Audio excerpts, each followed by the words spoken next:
Om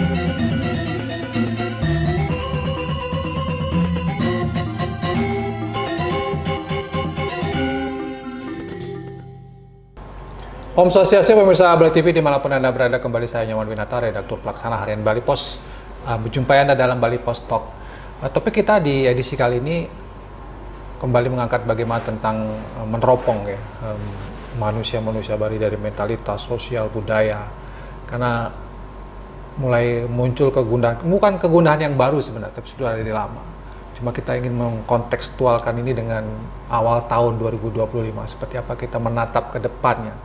Tentu kita berharap Bali tetap memiliki karakteristiknya sendiri di tengah gempuran yang luar biasa dari berbagai sisi. Dan saya akan mewawancarai Ketua DPD Prajaniti Provinsi Bali, Dr. Wayan Sayoga. Kita sapa dulu narasumber kita. Om Swastiastu, Dok. Om Swastiastu, Pak. Gimana kabar? Selamat tahun baru nih. Apa kabar? Ketemu lagi ya. Sudah beberapa kali yang mewawancarai Dr. Sayoga. Tentu topiknya bagaimana kita melihat Bali sebenarnya gitu ya. Melihat Bali, karena kita berharap Bali ini tetap dengan karakteristiknya, dengan budayanya, kita nggak mau kehilangan Bali. Kalau dokter melihatnya, ya kita coba flashback dulu ya di sebelum tahun 2025 yang ya katakanlah gimana dokter melihat, adakah perubahan kita menuju yang sudah baik kah, atau masih aja berkutat dengan hal-hal atau persoalan-persoalan lama, Dok? Satu sisi kita memang sudah melihat bahwa telah lahir pemimpin-pemimpin baru dari hasil pilkada kemarin. Yang tidak sempat mengirim artikel di Bali Pos bagaimana harapan warga Bali terhadap lahirnya bupati, wali kota, dan gubernur yang terpilih kemarin.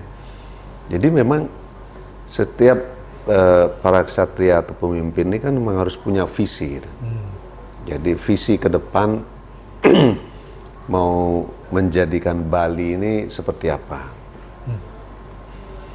Nah, setelah ada visi yang jelas, tujuan yang jelas, terus setiap pemimpin harus memiliki tujuan yang jelas. Ya. Harus ada keberanian untuk mewujudkan visi tersebut sehingga tujuan itu tercapai. Nah, kalau nggak ada, kalau visi saja, oke, nilai-nilai dan lain sebagainya sangat tinggi itu, sangat mulia. Tapi tanpa ada keberanian untuk mewujudkan, sedikit ada hambatan di sana sini, sudah ngeper kita.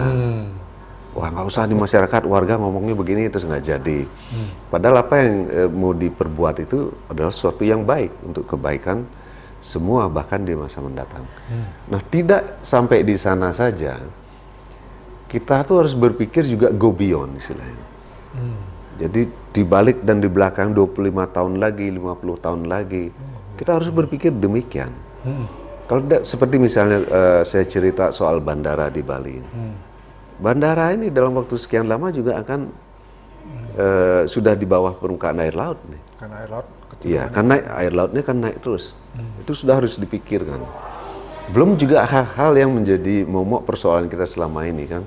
Persoalan lingkungan misalnya sampah. Terus transportasi publik, macet ini itu banyak sekali persoalan, banjir, hujan baru sekian lama aja belum, ini sudah banjir di mana-mana, dan ini akan menimbulkan cerita-cerita dan berita-berita yang minor di luar negeri itu tahu.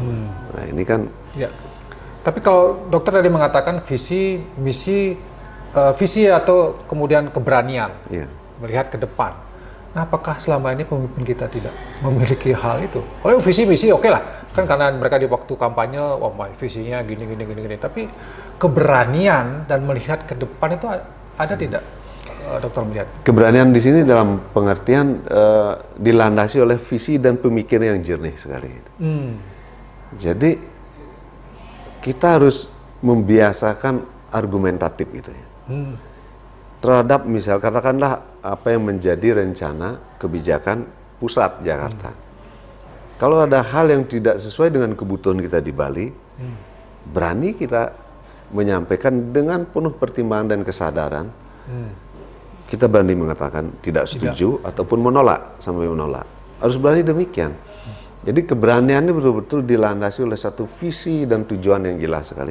Bukan karena kepentingan sempit atau egoistik itu, bukan. Nah di sana bedanya. Orang yang berani ini orang yang sanggup berkorban. Penakut, pengecut tuh nggak berani berkorban.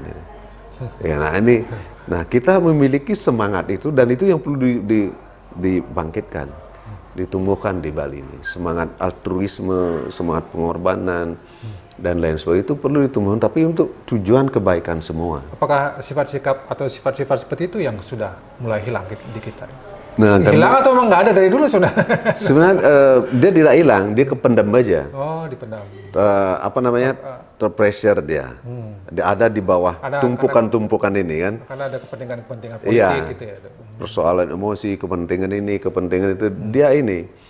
Sehingga kepentingan duniawi yang materialistik ini, nah itu bisa menekan keberanian kita. Itu sehingga kita menjadi apa ya? Semakin takut, semakin ragu, semakin bimbang. Malah sifat-sifat yang tidak baik itu akan bermunculan. Sifat iri hati, membenci, salah paham, cepat sekali tersinggung, dan lain sebagainya. Nah itu justru bermunculan. Nah kalau sifat berani dan lain sebagainya, sifat-sifat mulia itu muncul, ini kan tumpukan-tumpukan seperti tadi itu. Iri hati, benci, suka salah paham, dan lain sebagainya. Ini kan dengan sendirinya dia pergi. Hilang. Jadi kita sebagai Bali ini bisa memberikan inspirasi kepada dunia. Kita ingin berbuat baik bukan hanya untuk Bali. Seorang pemimpin itu ingin berbuat baik kepada kebaikan dunia. Seperti Mahatma Gandhi, untuk apa dia berjuang memerdekakan bangsanya? Dia bukan hanya untuk ingin berbuat untuk ini, enggak. Dia ingin berbuat baik untuk dunia. Itu tujuan untuk memerdekakan bangsanya. Bung Karno juga begitu. Bung Karno bilang, Pancasila ini prinsip universal. Seluruh bangsa-bangsa di dunia bisa menggunakan. Itu persembahan dia untuk dunia. Iya. Jadi itu yang penting ya dok ya. Iya. Bagaimana keberanian melihat ke masa depan. Iya. Dan itu tentu tidak hanya di pemimpin saya berarti. Di masyarakat kita, di kita orang-orang Bali juga harus punya sikap seperti itu. Iya, kultur kita di Indonesia ini kan sangat paternalistik ya. Artinya pemimpin tuh megang peran yang penting sekali. Makanya sesuatu yang baik itu bisa terjadi kalau pemimpinnya baik. Contoh kecilnya, kalau Pak punya sapu kotor, nggak mungkin lantai Pak bisa bersih kalau Pak sapu. Sapu harus bersih dulu. Bersih. Jadi pemimpin kita harus bersih dulu ya. Yeah. Dan menarik ini karena kita kan bicara tentang ya ini akan dilantik nanti di bulan Maret. Dan Dr. Suyogo mengatakan bahwa pemimpin ini menjadi kunci bagaimana Bali ke depan. Kalau dokter optimis nggak yang terpilih ini tadi akan memiliki seperti yang dokter sampaikan tadi, keberanian terutama, karena kan sekarang ini kayaknya susah mereka untuk tegas, gitu ya. Kerusakan lingkungan di mana-mana, tapi mereka nggak berani stop lah pembangunan selalu dengan pemerintah pusat. Iya. Kalau mau baik Bali ini Pak, mau tidak mau sekarang harus betul-betul istilahnya itu apa ya? Ancur-ancuran dalam tanda kutip ya. Bahasa Bung Karno dekonstruksi. Bongkar-bongkaran habis. Dan di atas bongkaran itu kita akan membangun sesuatu yang baru tentang Bali dengan visi yang jelas. Nah, soal di antara yang terpilih sudah ini tentu yang disupport oleh warga Bali. Kita juga mensupport siapapun yang terpilih menjadi bupati, wali kota, sekarang sudah gubernur sampai. Yang paling penting ini kalau saya boleh memberikan masukan Pak, harus ada tim. Jangan pemimpin-pemimpin ini one man show, hindari itu. Karena kita seorang ini nggak bisa menguasai semua bidang hal. Pak misalnya ahli ekonomi, hal lain di bidang kesehatan, pertanian, Pak belum tentu. Dan kalau perlu kelompok ahli atau staf ahli, tidak perlu banyak-banyak Pak. 7 orang maksimal udah cukup itu. Sehingga hal-hal pokok di sana bisa memberikan kontribusi pemikiran bagaimana balik itu. Nah, dengan keberanian itu, misalnya Pak, bidang kemacetan Pak sampaikan tadi, sampah. Ini kan lama yang nggak selesai. Saya suka dengar sampah ini udah menjadi politik. Terus bupati, gubernur kan pemimpin politik tertinggi di daerahnya itu. Kenapa nggak bisa? Harusnya bisa menuntaskan itu ya. Satron ini aja datang setiap hari itu mereka. Di TPA dan lain sebagainya. Itu mereka pasti ngeper. Siapa juga warga atau rakyat ini kan berani coba-coba sama pemimpin, apalagi pemimpinnya benar. Tujuan untuk baik. Makanya kalau itu terus kemudian transportasi, sampah apa-apa itu banjir, ini bagaimana mengatasi semua ini, kita butuh ahli lingkungan, terus ahli ekonomi, terus ahli pertanian dan lain sebagainya, ahli kesehatan di sana untuk membangun satu Bali yang di atas bongkar ancur-ancur nih tadi itu yang saya bilang dekonstruksi. Bung Karno bilang dekonstruksi dan konstruksi. Jadi bangun satu yang baru betul-betul. Terus kemudian di pariwisatanya, guide-nya gimana, transport juga, semua harus ditata. Jangan sampai orang berdatangan dari seluruh dunia ke sini, bukan dari daerah lain aja, dari seluruh dunia. Seperti semut mengepung gula ini kan, tapi kita orang-orang Bali sendiri, siapapun warga Bali itu malah merana. Nah ini kan ironis, ini jangan sampai terjadi. Nah kita sebagai pemimpin itu harus berani memperjuangkan hal ini, tanpa ragu dan takut. Itu. Tanpa ragu dan takut, itu yang penting. Iya. Tanpa diliputi oleh kepentingan egoistik dan kepentingan politik juga. Kadang-kadang kan kepentingan politik elektoral ini yang cukup menghambat ya, dokter ya. Ya itu, semua itu membuat kita menjadi pengecut, Pak.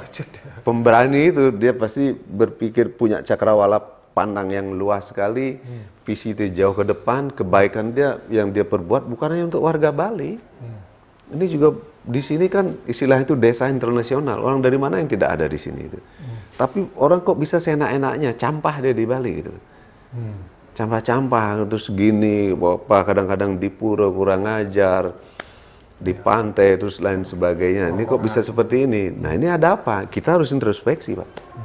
Kita harus introspeksi, kemudian harus membangun betul-betul sesuatu yang baru sehingga karena pariwisata menjadi tujuan utama kita, orang pasti pertama itu harus nyaman di sini. Kedua harus aman, Pak. Secure dia. Iya. Kalau banyak kriminal, kejahatan lain sebagainya, mereka nggak akan datang. Siapa juga mau. Banjir dan lain sebagainya, terus kemudian kesehatan, penyakit, sedikit demam berdarah lain. Oke, kalau tidak diselamatkan Bali, justru Bali akan merana ya. Banyak ditinggalkan oleh. Sudah banyak negara-negara di bidang turisme itu seperti itu ditinggalkan karena tidak sehat, kemudian tidak aman. Tidak sehat karena sampahnya. Sampah, kesehatan lingkungan lainnya juga. Kemacetan gitu. Iya, ruang-ruang terbuka, mereka lebih banyak membutuhkan ruang-ruang terbuka, nature, alam.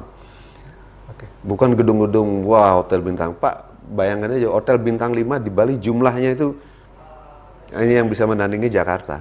Bandung, Surabaya, kota-kota besar lain itu jauh, itu belasan. Di sini dua di atas 100, mungkin di atas 100. Cuma Bali kecil ya? Iya, untuk apa hotel bintang 5 sebanyak itu? Iya juga ya. Iya, Pak. Kenapa nggak homestay di Tabanan, Gianyar, Karangasem, Buleleng yang ada homestay itu yang mereka tinggal mereka bisa setiap hari melihat aktivitas orang Bali. Kemudian nulis semangat baru bangun sampai mereka tidur tuh. Mereka lihat, mereka peduli itu, ingin tahu. Itu. Oke, sebagai luas teman dari Dr. Seyoga, silakan. Apa yang ingin dokter sampaikan? Tadi kan soal pemimpin, kemudian masyarakat seperti apa untuk menyelamatkan Bali, karena konsep kita di sana, konsen kita di sana. Pertama kita harus memiliki keyakinan diri. Jadi keyakinan diri telah lahir dengan pemimpin-pemimpin baru, bupati, wali kota, dan gubernur di Bali. Kita sebagai warga Bali harus mensupport dan harus penuh optimisme dibarengi dengan tindakan-tindakan konkret dengan visi ke depan, tujuan yang jelas ke depan, tanpa keraguan, sehingga kita bisa membawa Bali wajahnya, sarinya, auranya, vibrasinya, energinya, betul-betul membawa sesuatu yang baru, semangat baru ke depan di tahun 2025 ini. Nah, semoga pemimpin, gubernur, bupati, wali kota mendengarkan ini, dan berani melakukan terobosan-terobosan baru sehingga Bali menjadi sehat, aman, dan nyaman untuk dikunjungi oleh dunia internasional. Baik, terima kasih Dr. Seyoga atas penjelasan dan memberikan kita wacana-wacana baru, pencerahan lah katakan begitu tentang bagaimana Bali ke depan, dan tanggung jawab pemimpin juga cukup besar. Tapi tidak hanya pemimpin, kita semua ya, Dr. Kita semua bersama-sama menjaga Bali ini dengan karakteristiknya, dengan budayanya, sehingga ini menjadi nilai lebih buat kita ke depan. Demikian Bali Post Talk kali ini, saya ucapkan terima kasih.